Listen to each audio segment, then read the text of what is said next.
আমি বড় আদর করে মানুষ বানাইছি। আমার বানানো মানুষ বড় আদরের। বিশাল বড় 7টা আসমান 7টা জমিন আমি তৈরি করতে 6 দিন লাগছে, মাত্র 6 দিন। ফি সিত্তাতি আইয়াম। অথচ আমার মহাব্বতের মানুষ এক ফোঁটা পানির থেকে মায়ের গর্ভে বানাইতে আমি আল্লাহ 6 দিনে পারি নাই, 10 দিনেও পারি নাই। আমি আল্লাহ এটাকে ফেরেশতা দিয়ে আমার কুদরতের দ্বারা মায়ের গর্ভে প্রায় 6 মাস লাগায় বান্দাকে স্ট্রাকচার বানায় রূহ দান করেছে। এত বিশাল আসমান আর জমিন এটা বানাইতে মাত্র 6 দিন। তোমার মতো একটা ক্ষুদ্রতম বান্দা বানাইতে আমার এত সময় লাগলো কেন? এর একমাত্র কারণ ভালোবাসার জিনিস বানাইতে বড় সময়ের ব্যাপার। আল্লাহ বলেন আমি তোমাকে বড় আদর করে বানাইছি, বড় নরম করে বানাইছি। অখুলিকাল ইনসানু যায়ীফা। আমি মানুষ বড় দুর্বল করে বানাইলাম এবং এই মানুষের জীবনে চলার জন্য যা প্রয়োজন সব আমি ব্যবস্থা করেছি। তোমার পানির প্রয়োজন, আলোর প্রয়োজন, ঘুমের প্রয়োজন, রাতের ব্যবস্থা করলাম। যত তোমার সুন্দর জীবন পরিচালনার জন্য যত খানার প্রয়োজন সব করলাম। আমি আল্লাহ বিশাল বড় আসমান তোমার জন্য বানাইলাম, বিশাল বড় জমিনটা তোমার গোলাম বানায় দিলাম। সমুদ্রের হাজারো ধরনের মাছ তোমার জন্য, রাতের চাঁদের আলো তোমার জন্য, জমিনের ফসল তোমার জন্য, গাছের ফল তোমার জন্য।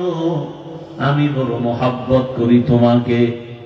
আমি আল্লাহ সব কিছু তোমারে দিয়া তোমার থেকে কিছু চাই নাই। আমি আল্লাহ তোমার কল্যাণের জন্য আমি বলেছি তুমি আমার ইবাদতে জীবনটা কাটায় দাও, 5 বেলার নামাজ আদায় করবা। আমি আল্লাহ আবার এই 5 বেলার নামাজ আদায়ের ক্ষেত্রে তোমাকে বুঝাবার জন্য, ডাকার জন্য নির্দিষ্ট লোক রাখছি। ফজরের নামাজে তোমাকে ডাকার জন্য মুয়াজ্জিন অপেক্ষায় থাকে। as-salatu khayrun minan nawm। তুমি ফজরে আসো নাই, আমার দেওয়া রাতের আরামের সময় পেয়ে অন্ধকারে মজার ঘুম দিছো।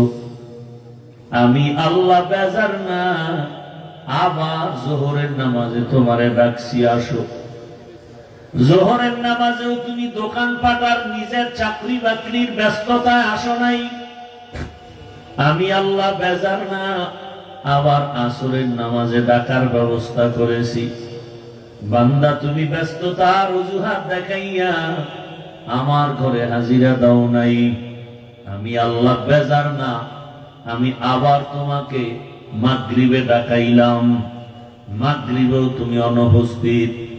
আমি আল্লাহ শেষ এশায় তোমারে ডাকলাম, আমার ডাকে তুমি সাড়া দাও নাই।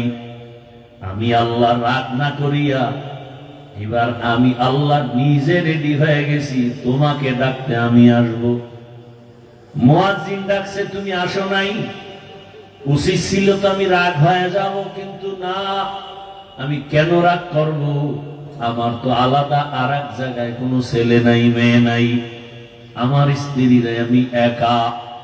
আমি জিন বানাইছি, ফেরেশতা বানাইছি, তবে আমার আদরের না। আমি মানুষ বানাইছি বড় মায়া করিয়া।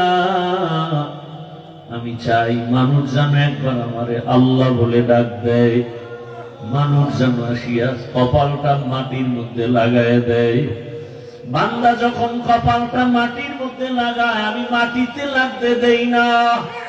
আমি আল্লাহ কুদরতি পা আমার বান্দার কপালের নিচে ঢুকায় দেই।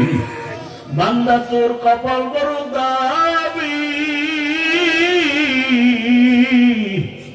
তুই কপালটা মাটিতে ঠেকাবি আর আমি চুপ থাকবো না। তোর বডির মধ্যে কপাল বড় দামি, আমি আল্লাহ ওই কপালটাকে মাটিতে নাগার আগে আমি আল্লাহ তোর কপালের নিচে কুদরতের কদম লাগাই দেই। আমি আল্লাহ পাক বড় খুশি হয়ে যাই। দুনিয়াতে মানুষ সম্মান চাইতে গিয়া বলে সেজদা দাও, আল্লাহ বলেন আমি আল্লাহ এত কিছু তোমারে দিলাম, আমি চাই তুমি আমাকেই সেজদা দিবা। আমি আল্লাহ পাক অপেক্ষায় থাকি কখন আমাকে তুমি ডাক দিবা। আমি আল্লাহ পাক এত মোহাব্বত করে বানাইয়া আমি আল্লাহ পাক ডাকলাম, এরপর যখন আসো নাই আমি রাগ করি নাই, পানিও বন্ধ করি নাই, বাতাস বন্ধ করি নাই, বরং আমি আল্লাহ মায়া আর রহমতের দরজা দিয়া তোরে ডাক দিছি, আয় কুল ইয়া ইবাদিয়াল্লাযীনা আসরাফু আলা আনফুসিহিম লা তাকনাতু মির রাহমাতিল্লাহ। আমার রহমতের দরজা খোলা। দুনিয়ার মানুষের দয়ার দরজা মাঝে মাঝে খুলে মাঝে মাঝে বন্ধ করে দেয়, আর আমি আল্লাহ দরজা খুলে দিলাম, একটা সেকেন্ডের জন্য বন্ধ নাই। আমারে সমুদ্রে বয়ে যদি ডাক দাও আল্লাহ, আমি সেখানেও হাজির। আমাকে যদি গভীর রাতে ডাক দাও সেখানেও আমি আল্লাহ হাজির। আমারে যদি কোনো বেঈমানেও ডাক দেয় আমি সেখানেও হাজির। আরে ইব্রাহিম আলাইহিস সালাম মেহমান সারা খানা খায় না, মেহমান আসলে রিজিকে বরকত হয়, ঘরের মধ্যে রহমত বাড়িয়া যায়। ইব্রাহিম নবী মেহমান খুঁজে রাস্তায় দাঁড়ায়, যাকে পায় তাকে ডাইকা আনেন, মেহমান বসায় খানা খাবেন। একদিন মুসা ইব্রাহিম নবী মেহমান পায় না, অনেকক্ষণ অপেক্ষা, হঠাৎ করে দেখে একটা লোক আসতেছে। ওই লোকটাকে ডাক দিয়া কয়, ভাই খানা খেয়েছেন? বলে না। বলে চলেন আমার বাসায় আসেন। পয়গম্বর ইব্রাহিম ওই আল্লাহর বান্দাকে নিয়ে ঘরের মধ্যে বসাইলেন। খানা দেওয়ার আগ মুহূর্তে একটু পরিচয় নিলেন। পরিচয় নিয়ে জানতে পারলেন এই বান্দা অগ্নি পূজা করে, ইসলাম মানে না, আল্লাহর ধর্ম ইসলাম মানে না। ইব্রাহিম আলাইহিস সালাম বলে, তো আপনাকে তো খানা দেওয়া যায় না, আপনি তো আমার মুমিন ভাই হতে পারেন নাই, আপনি তো আমার আল্লাহর হুকুম মতো চলেন না, বরং আমার আল্লাহ যাতে বেজার হয় এমন কাজ আপনি করেন, আগুনের পূজা করেন, গায়রুল্লাহর পূজা করেন, আপনাকে খানা দেওয়া যাবে না। লোকটাকে খানার থেকে উঠায় বিদায় দিল। আমার মাওলার রহমতের দরিয়ায় জোশ এসে গেল। আল্লাহ ওহী নাজিল করলেন, ওই লোকটা মনের কষ্ট নিয়ে যায়। আল্লাহ ডাকে ডার বলেন, ইব্রাহিম ওই বান্দাটারে তাড়ায় দিছো, কোথায় যাবে? ওরে তুমি মাত্র একবার খানায় বসাইছো, বিধর্মী বলিয়া তাড়ায় দিছো। আরে আমি মাওলারে সেজদা দেয় না জানো কত বছর, আগুনের পূজা করে কত বছর, আমি আল্লাহ এত বছর পর্যন্ত ওর খানাও বন্ধ করি নাই, পানিও বন্ধ করি নাই। আমি আল্লাহ তো অপেক্ষায় আছি কোনদিন আমাকে আল্লাহ বলে ডাক দিবে। আমি আল্লাহ রাগ করে পানিও বন্ধ করি নাই, খানাও বন্ধ করি নাই, সূর্যের আলো বন্ধ করি নাই। ও ইব্রাহিম আমার বান্দাটারে কেন তাড়াইয়া দিছো? আমি আল্লাহর বড় মায়া লাগতেছে, তুমি মাত্র একবার বসাইয়া বিধর্মী বলে তাড়াইয়া দিছো। ইব্রাহিম নবী শোনা মাত্র একটা দৌড় দিলেন, আর ওই বান্দারে তালাশ করে খুঁজতে খুঁজতে গিয়া দেখে বান্দা এক জায়গায় বসে বসে চোখের পানি ছেড়ে কান্না করে, আমাকে দাওয়াত দিবা না, দিয়া কেন আবার অপমান করেছো? ইব্রাহিম নবী তার সাথে ক্ষমা চাইয়া এরপরে ডাকা শুরু করলেন। এরপরে কাছে আইনা খানার আয়োজন করলেন, এমন সুন্দর ব্যবহার দিলেন। এক পর্যায়ে আল্লাহর বান্দা আমার মাওলার গোলাম হয়ে পড়লো, কালেমা পড়ে ফেললো। আমার আল্লাহ তো দয়ার মালিক। আল্লাহ বলেন, তোমরা যারা শয়তানের ধোকায় পড়ে গুনাহ করেছো, আমি আল্লাহ তোমার জন্য রাস্তা খুলে দিলাম। আমি আল্লাহ পাক তোমার তওবা কবুল করার জন্য 5 বার মসজিদে ডাকছি, যাও নাই। আমি আল্লাহ পাক এখন তোমাকে ডাকার জন্য হাজির হতেছি। আমি আল্লাহ এমন এক টাইমে তোমাকে ডাকতে আসতেছি, অতি গভীর হয় রজনী যখন, নীরবে প্রভুর নাম জপিও তখন। প্রভুর করুণা যদি পাইবারে চাও, গভীর রাতে উঠে প্রভুর গুণগান গাও।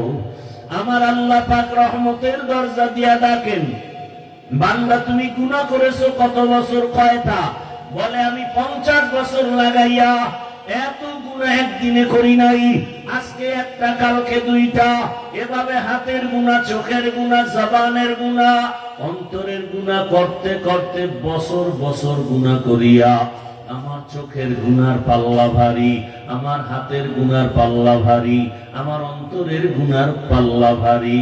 গুনাহ করতে করতে 30, 40, 50 বছর একটা পাহাড় হয়ে গেছে। আল্লাহ বলে তুই গুনাহ করেছো 50 বছর লাগাইয়া, আমি আল্লাহর দরজায় এসে যদি চোখের পানি ছাড়িয়া একবার দিল খুলে ডাক দাও, ইয়া রাব্বি গফিরলি, আমি আল্লাহ তোর 1 সেকেন্ডে জীবনের সব গুনাহগুলো মাফ করে দিব। এমন এক টাইমে আমি আসি যেই সময় আসমান নীরব, জমিনটা নীরব, গাছের পশু পাখিরা পর্যন্ত নীরব, ঘরের মানুষগুলো ঘুমায়, নদীর মাছগুলো নীরব, একটা কোনো আওয়াজ নাই। সমস্ত মানুষ এখন বেহুশ অবস্থা, ঘুমের মধ্যে, কোনো আওয়াজ নাই, নীরব সময়। আমি আল্লাহ তখন প্রথম আসমানে হাজির। ওরে বান্দা তুই ফজরে কোথায় তালাশ করো? আরে আমি মাওলার দেওয়া পানি খাও, আমি মাওলার দেওয়া সূর্যের আলো নাও। এখনো পর্যন্ত ছিল না সেই সূর্যের মালিককে। বান্দা তুমি গাছের ফল খাও, ছিল না সে ফলওয়ালা ফলের মালিককে। বান্দা তুমি নদীর মাছ ধরে খাও, জানো না সে নদীর মাছ দেওয়ার মালিককে। ওই মালিকরে তালাশ করতে কোথাও যাওয়া লাগবে না। ওরে রাতের বেলা আমি মাওলায় হাজির, আমি আল্লাহ এখন ডাইরেক্ট হাজির হয়ে গেলাম। রাতের গভীর যখন শেষ অংশ, তোর মাও ঘুমায়, বাবাও ঘুমায়, ভাই বোনেরা ঘুমায়, তুই তখন ওযু বানাইয়া যায় নামাজে আসি একবার ডাক দে। অন্তর খুলে যদি ডাক দাও, আল্লাহ, আমি আল্লাহ পাক তোর জীবনের সব গুনাহ ডাকে মাফ করে দিব। আমি আল্লাহ চাই তোকে কাছে পাওয়ার জন্য। আমি আল্লাহ চাই তুমি আমারে ছাড়ার কোথাও যাবা না। আমি আল্লাহ চাই তুমি আমার দিকে আগায় আসো। আমি আল্লাহ চাই আমার রহমতের চাদরে ঢুকে যাও। কারণ দুনিয়ার কষ্টের থেকে মরণের কষ্ট আরো কঠিন। আরে তোমার দুনিয়ার আযাব থেকে জাহান্নামের আযাব আরো কঠিন। 1 সেকেন্ডের জন্য তুমি সহ্য করতে পারবা না। আমি আল্লাহ পাক ডাকতেছি, আলা মিন মুস্তাগফিরিন ফাগফিরা লাহ, গুনাহ যারা করছো ক্ষমা চাও। নবীজি বলেন একটা জুতার ফিতাও যদি ছিঁড়ে যায় আল্লাহর কাছে বলো, আমার আল্লাহর কাছে বললে আল্লাহ পাক খুশি হবেন। দুনিয়াওয়ালারা চাইলে বেজার হয়, আর আমার আল্লাহ না চাইলে বেজার হয়। দুনিয়াওয়ালারা চাইলে বেজার কেন? দুনিয়াওয়ালাদের অভাব আছে, আল্লাহ না চাইলে বেজার কেন? আল্লাহর কোনো অভাব নাই। আল্লাহ তাআলা বলেন, বান্দা আমি চাই তুমি আমার কাছে আগাও। আগাইতে গিয়া তুমি দুর্বল আমি জানি, তোমার ঈমান দুর্বল তাও জানি, তোমার আমল দুর্বল তাও জানি। এ কারণে আমি আল্লাহ পাক, তুমি যখন 1 বিঘা আগায় যাও আমার রহমত তোমার দিকে 1 হাত আগায় যায়। তুমি যখন 1 হাত আগায় যাও আমার রহমত তোমার দিকে 2 হাত আগায়। তুমি যখন হেঁটে হেঁটে আগাও আমি আল্লাহর রহমত তোমার দিকে দ্রুত গতিতে দৌড়াইতে থাকে। আমি আল্লাহ পাক চাই তুমি আমার দিকে আসো। আমি আল্লাহ চাই না তুমি আমার রহমতের দরজা বাদ দিয়া দুনিয়ার অন্য কোন দরওয়াজায় যাইবা। আমি আল্লাহ চাই তুমি আমার মোহাব্বতের দরজায় আসো, গুনাহ করিয়া ক্ষমা চাও। রহমতের নবীও রাত সারা রাত আল্লাহর মোহাব্বতে কান্না করে ইবাদতে কাটাইতেন। আবু বকরের কান্না সারা রাত, ওমরে ফারুকের কান্না সারা রাত। এরে আল্লাহর বান্দারা, দুই ফোঁটা চোখের পানি যদি ফেলতে পারি, এই পানি বৃথা যাবে না। আল্লাহ পাক কিয়ামতের দিন এই পানিটা কাজে লাগাইয়া জাহান্নামের আগুনকে নিভাইয়া দিবেন। অন্যান্য মাহফিলে যায়, কত মানুষ মার্কেটে ঘুরে সময় নষ্ট করে, কিন্তু এই মাহফিল আল্লাহর ওলিদের। এখানে যারা আসবেন এরা দুনিয়ামুখী মানুষকে বয়ান দেয় না, এখানে আসা মাত্রই যেন কেমন এক পরিবর্তন। আল্লাহর ওলিরা আসবেন, তাদের চেহারা দেখবো, বয়ান শুনবো, যদি একটা কুদরতের নজর আমার উপরে পড়ে যায়, আমার জীবনের সব বন্ধ তালার দরজা খুলে যাবে। অতএব আল্লাহ যাদেরকে নিয়ে আসেন, আল্লাহর কাছে তওবা করি। অন্তরে কোনো গুনার নিয়ত থাকলে অন্তরকে পরিচ্ছন্ন করি, আর মনে মনে বলি, হে মালিক, এই বেহেশতের বাগানে আসি, খালি ফিরিয়া যেন না যাই। দুনিয়ার কোনো মোহাব্বত অন্তরে না থাকে, আপনার খাস ওলি উলামায়ে কেরামদের কথা শুনিয়া যেন যেতে পারি। আজকের জন্য আবু হুরায়রার মতো মরুক রেডি হয়ে যাও। পয়গম্বরের সাহাবী আবু হুরায়রা রাদিয়াল্লাহু তাআলা আনহু রহমতের নবীকে ছেড়ে কোথাও যায় না, কারণ রহমতের নবীরে দেখলে তো এমনিই কলিজা ঠান্ডা, পেটে কোনো ক্ষুধাও লাগে না। মাঝে মাঝে মানুষ হিসাবে ক্ষুধা, রহমতের নবীর একটা কথা মানি মুক্তার মতো। আমি আবু হুরায়রা যদি খানার মোহাব্বতে চলে যাই, আমার থেকে একটা রসুলের কথা ছুটে যাবে। এই কারণে আবু হুরায়রা যায় না।